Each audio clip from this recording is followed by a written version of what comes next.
अस्सलामुअलैकुम पाकिस्तान रेलवे के तमाम ही फैंस को एक बार फिर खुश आमदीद।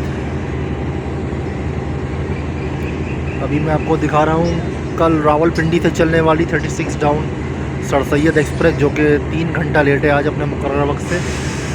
Karachi cantt station platform number 4 पर आ रही है। इसको पावर लीड कर रही है GU 49003, ये आप देख सकते हैं।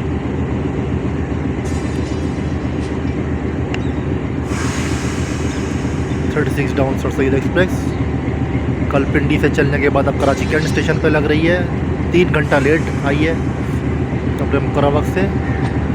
GU 40 लीड कर रहा 9003।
ये आप देख सकते हैं 36 down sir Syed express platform number 4 पे लगते हुए। इसको GU 40 लीड कर रहा 9003 अपने मुकर्रर वक्त से 3 घंटा लेट है।